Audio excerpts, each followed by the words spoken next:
Hi everyone, welcome back to the channel and hopefully the last video on the Mercedes Vito. In fact, this will be the last video. For those of you that haven't seen the other videos on this van where it was hit in the back and written off category S, there is a playlist for those. There's a link in the description down below. So guys, if you haven't already, hit that subscribe button, turn on the notification bell so you don't miss any of our videos. Today is the day. We need to get this one in the workshop and make a start on that whining gearbox in 5th and 6th gear. It is unbearable to drive. I drove it quite a long way and it was, quite frankly, horrid. So a little bit different this video as well today. You're going to see a little bit further in. Quite a lot of people was like, get a recon box. Other people said get a second-hand low mileage box. I think we've come up with a pretty good compromise in this video. Well, a pretty good idea in this video. So let's get it in a workshop, make a start on it, and we'll elaborate a little bit more further in the video. Starting straight at the bottom this morning because I've arrived in. Chris has got it up on the ramp. He's got the near side shaft out and he's also drained all the oil out of the box. But he did tell me it's bad news because we haven't done one of these before, Chris, have we? The engine bed is going to have to come out. Subframe, I know a lot of people pick me up on that. It does look reasonably easy to get out, but it is a bit more stripping than we was expecting. So you've got all the main bolts. There's one up here in this hole and you can see the ones there at the back. But everything like the drop links, it's all got to come out. The steering rack's got to be unbolted from the subframe. So there's just not enough room there to get that. I mean, you could probably really mess around and get it out there. It's just not worth it. It's going to be hassle trying to get it back in. So fortunately, Chris has turned it round on the ramp. So we got it facing the door so that at least if we can't get it done tonight, we can open and shut the door. Because on the ramp round the other way, the van was sticking out too much. So there ain't really going to be a great deal we can show down here this morning, is there? So we'll just do a few cuttings, shall we? Yeah. Progress with it. Yeah. Maybe. First of all, let's try and get that subframe out of the way so that we can get to everything. It don't look like you got the engine mount on there, steering rack, drop links. Oh, drop links are off. Oh, are they? I've undone them. Yeah. Right, okay. So they're off at the top. Right, that's it then. Let's carry on. Very, very far from easy and not as we thought it was going to be. I mean, even removing that subframe, we said we're going to have to do that. It is all cracked off now. But see this front rad carrier section? If you look, you can't actually see, guys, but see that bolt in the bottom there? This is actually bolted to the subframe. Now it does all come down as one unit with this bracket on it. The water bottle's going to stay there because it's bolted on up here. But that whole section, that's a lot better this side, you can see, is actually connected, all of this, to the main subframe. We could undo all of these nuts and bolts and leave this standing, but it's not going to hold there. It's just going to fall off because they are the only mounting points. It's not mounted to the chassis at all. So what I've done is actually just put a ratchet strap around that to hold it there, and we're actually going to drop all of this down. So all we're holding in is the radiators. We're going to drop this down with the subframe. It's not worth undoing all the bolts because at the end you're going to have to sit there and try and line it up to get all the bolts back through. Down in the engine bay, again, quite tight in here. Didn't look that bad to do, but is a little bit awkward. The filter housing there, we've had to unbolt that, move that to a side. The water bottles had to be moved out of the way and take this intercooler hose off. And as you can see, it's quite tight. You've got like an aircon pipe there, which had a Torx in it. I've got that here somewhere, which you can see the hole in it. You could barely get a ratchet in there, so very, very tight to get. But we have just popped off the gear change cables. They're now both off, hopefully. It hasn't popped back in. No, they're off. It's just poked itself up the back there. So the plan was to get quite a lot of this unplugged up the top here. So we got the reverse switch and various other little bits and bobs that we're going to unplug, and then we're going to move on to the underneath. But everything under there is now loose, including, yeah, you can hear the whole rack there moving. see that, guys, hopefully. So that is an electric rack, so we have managed to just undo the 2 nuts and bolts on the bottom of that, so that will just stay where it is. Hopefully it is still connected to the column, so we're getting there with it, but it is just a little bit tight in there. It's crazy really that they normally fit these with a 2 litre. This is a little 1.6, and yet it equally takes up as much room. So let's just carry on until we get there with it. It's got to come out.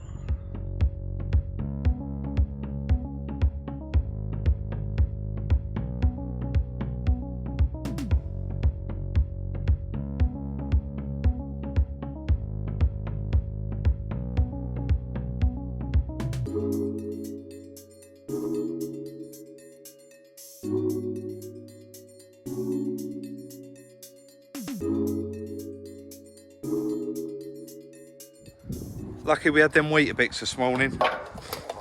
That's quite heavy, guys. It was quite straightforward to get out. A little bit of messing around there on the roll bar.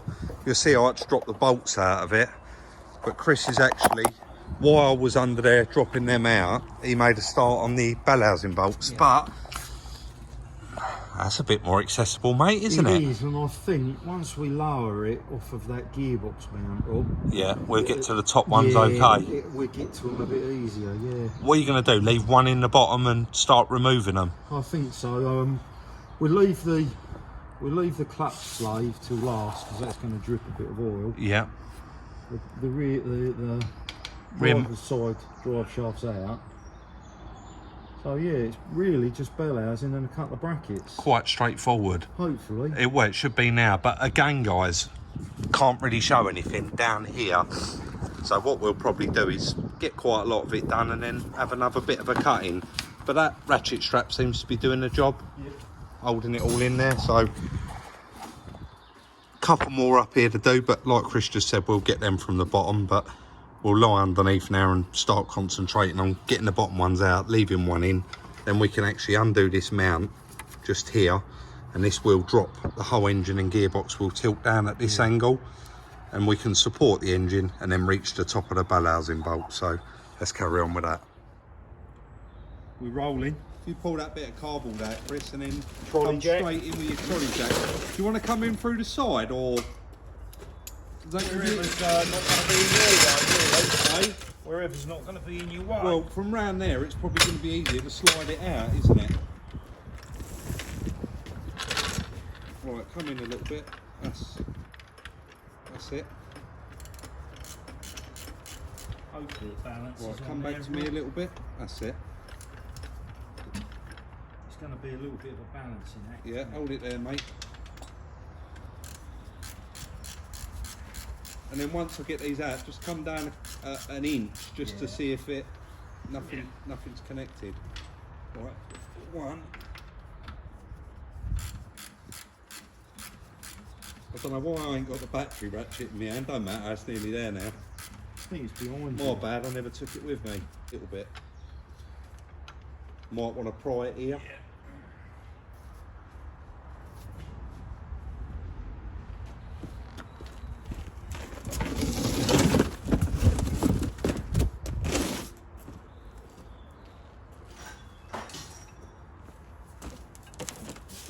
Do it with a screwdriver if you want. One for you.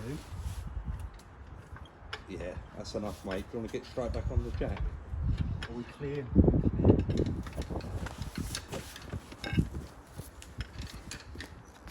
Just a tiny, tiny bit come down. Just see if you can come down a tiny bit on the box. Yeah, right, go up a pinch, Chris. No, on the jack. That's it. Yeah, you're gonna have to go up, I think. Is that giving you any more? It's stuck at the front. Definitely released at the back here.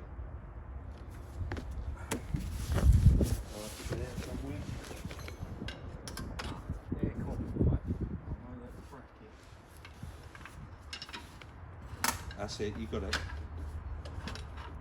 Alright, you want to come down a... Oh, the same, definitely, It's on studs at the top, isn't it? Don't forget. Yeah. Yeah. So if you come down So a little tiny bit on it's that got to jack come off now. square. Yeah. So try that. That's it. Right, come down a little bit on your jack. I've got the gearbox. Do you want to pull it out a little bit? Right. That's it. Down you come. I'm balancing the box, so just come down an inch and then check that everything's off at the top. You ain't gonna believe this. The old gear change cable's popped itself back on. Really? Yeah.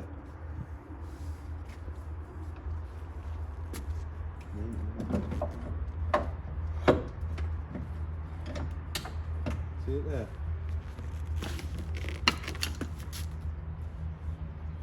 Yeah, I've got to be honest, I didn't know to do that though.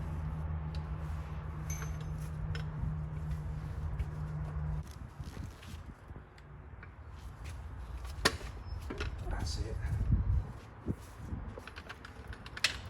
Just about, I think. Yeah, stop all for a sec, mate. Alright, do you want to cut that camera and we'll pull it out? Oh.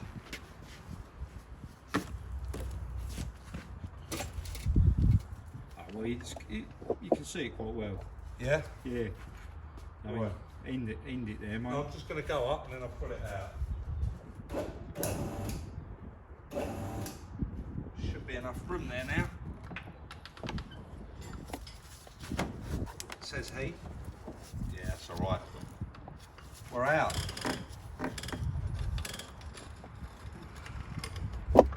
Job's a good one. Oh. So we did say earlier in this video we would elaborate a little bit on what was actually going on with this gearbox, but we still can't really say, can we? So it's in the back of the van. We're going on a journey. We're going to pick up as soon as we get there. So we have arrived. Excuse the state of the back of the van. We've arrived with the gearbox to JR Vehicle Services. This is Josh, and he's actually one of our subscribers, and he reached out in the first video the other night and said, Rob, you can get a recon gearbox, you can buy a second-hand gearbox, it could happen again. Bring it over. He's ordered the kit, that's why we had to get it out, and he's actually going to rebuild our gearbox. And Josh has actually said he can't get on this till tomorrow. It was booked in for tomorrow, but I'm actually going to pop over and he's just going to show me a couple of little elements of it, the insides of it, once he's got it apart, and show me actually the failing parts, can't you? Yeah. So we're going to leave that here, guys, and pick up tomorrow when I'll pop back.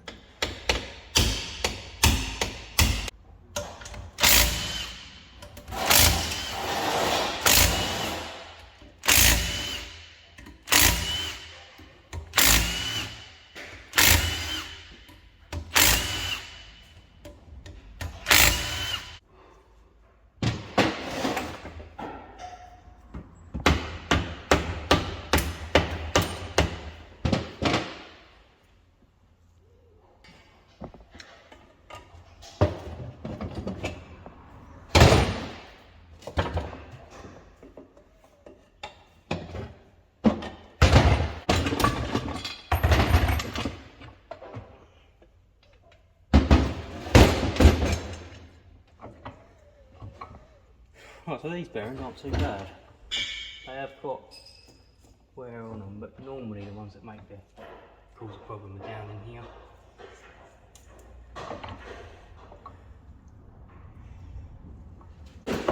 Closer up on here. Don't know if you can see the pit in there. That causes a horrendous amount of noise. Tiny bit of pitting like that, and that will cause noise, but normally the worst ones are down here, so we'll get them out and have a look.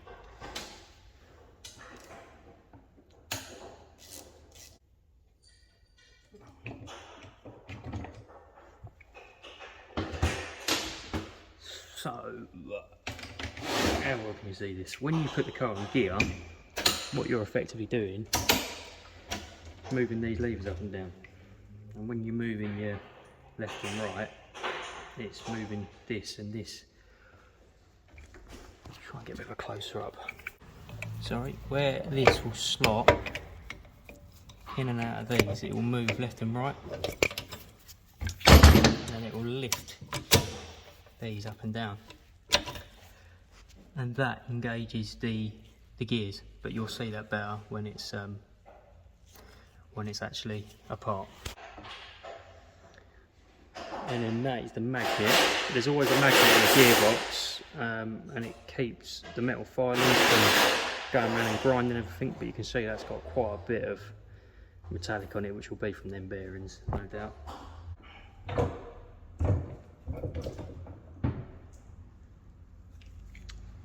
And that is one that's got a problem. I don't know how well that's going to show on camera, but you can see where it's very dark in the middle. I don't think it's showing, but there's a lot of shallow pitting in it, but that causes the horrible noise that you can hear. You can see all the gears are pretty perfect, and actually all the synchros and everything look pretty good in this so far. Obviously I haven't stripped them out yet and cleaned them. A little bit wear on one of the gear teeth there, but absolutely nothing out of the ordinary.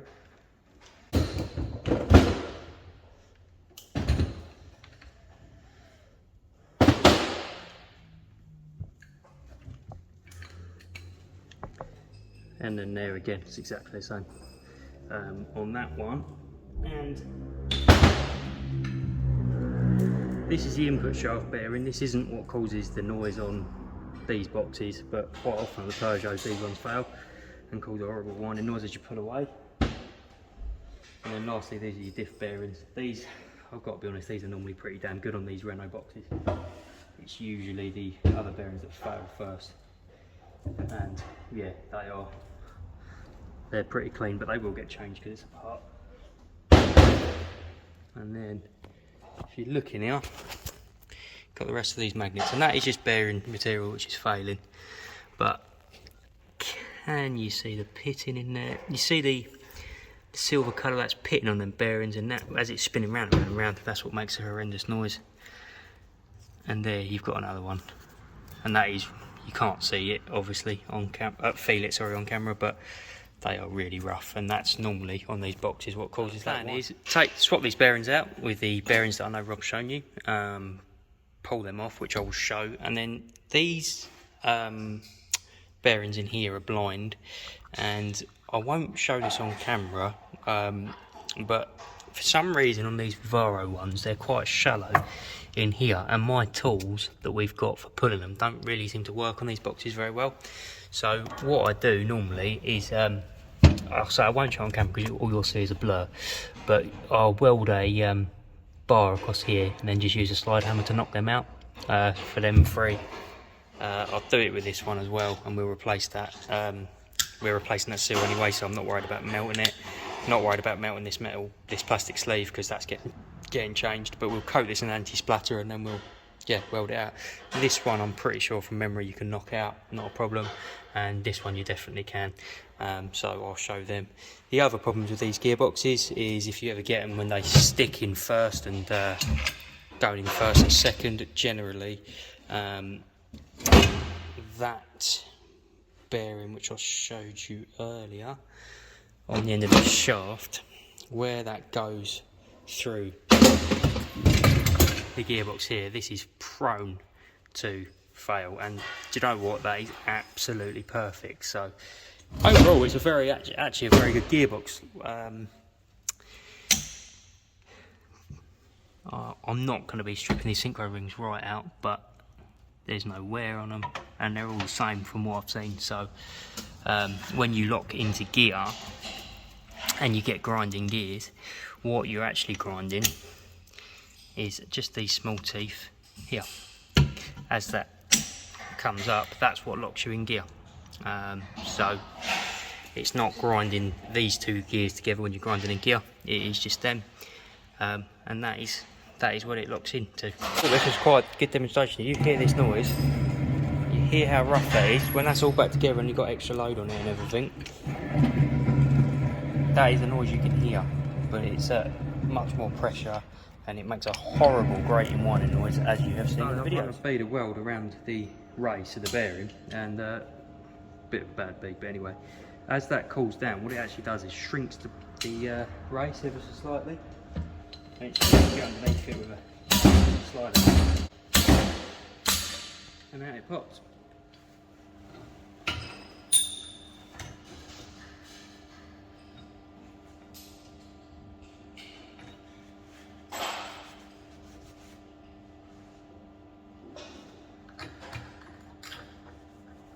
I lied, you can't get to this one, but got one slide and that's out. Right, to the next stage, I'm going to whip these magnets out. And as you can see, they are, if it will focus, they are really dirty. So we'll clean that up, we'll get these out, we'll clean this up, and then I'll just take it over to the bench and just brake clean all this out so it's nice and fresh so we can get the new bearings in.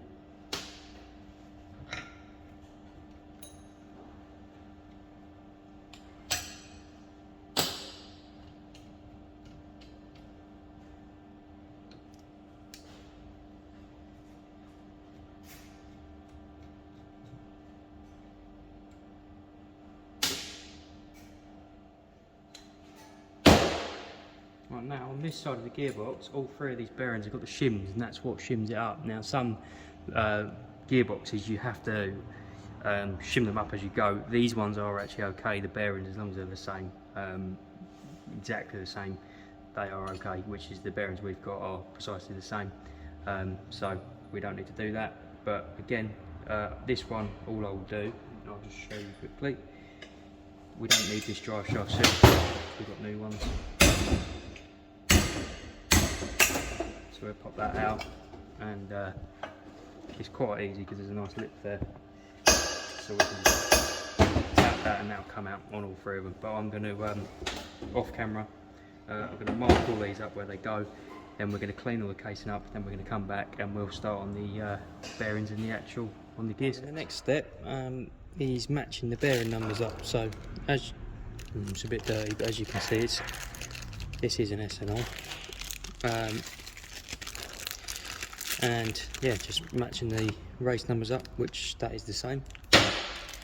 And then what I'll do, again I won't show on camera, but where this is number 1, I'll write this on the bearings. I'll undo them, I'll do one and then won't show the rest. But that's a number 1 and that's a number 1. So I'll do that for all the bearings on this side and then we'll cut back in.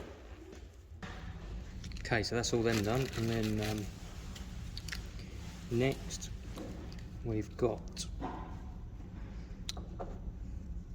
the plastic swatch plates, the input shaft seal. I will just put a sliver of grease over that because these are rubber. The PTFE ones you can't, but the rubber ones you can. That'll go in now. Then pop these in place, and then we'll start hammering the bearings back in.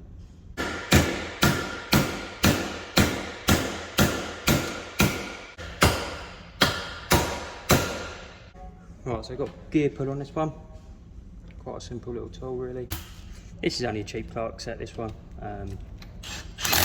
We have got some bigger, better ones, but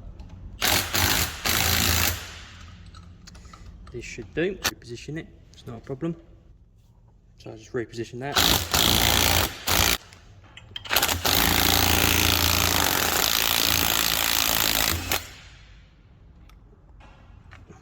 And there we go. The other side has got a circlip, so just a case of opening that circlip out with a pair of pliers. As said. But then the process is the same. Process is the same as the other gear sets.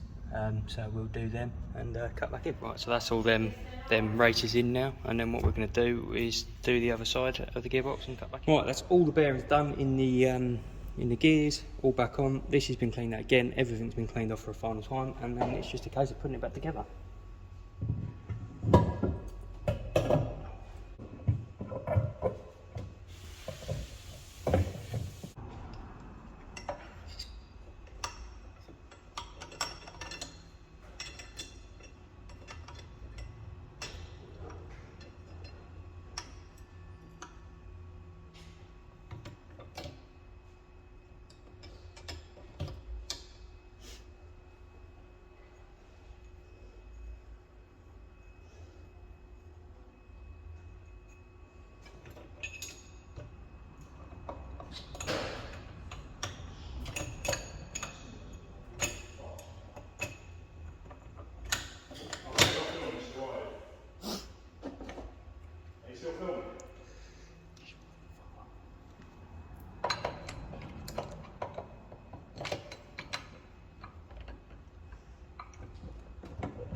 Try and get that in neutral there, so everything's in neutral.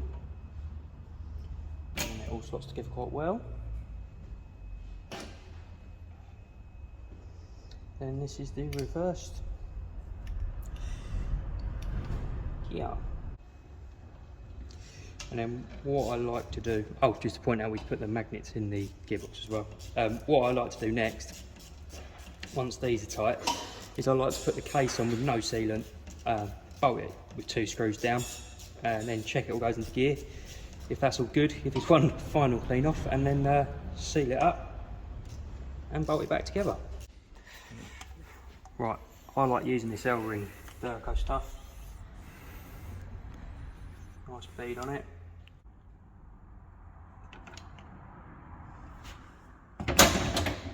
Make sure it's in third.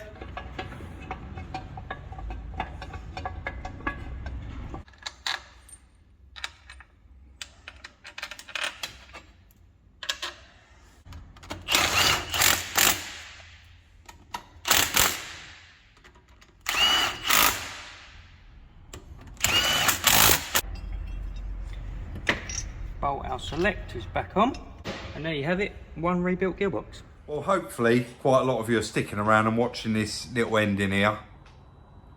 What a guy, what a guy. You know, we dropped that off there to him yesterday and we've picked it up today.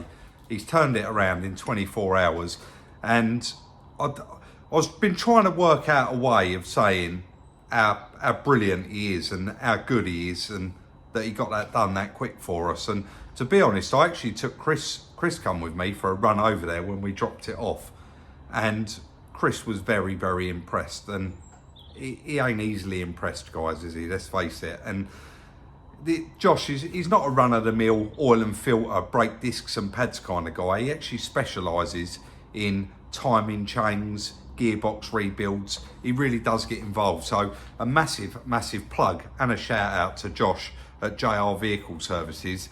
And guys, he's over in Maidstone. There's his card there, but I will put his links in the description down below. And Josh, we know you watch the videos. Thank you again, and thank you, of course, for looking after us on the price. Me and Chris actually planned on getting that gearbox out, either having a new gearbox here or a recon gearbox. And a recon gearbox was nearly £800, and a second-hand gearbox, we actually found one for £550, and it worked out a little bit cheaper to actually have our own gearbox out of that vehicle reconditioned. So we're over the moon with that.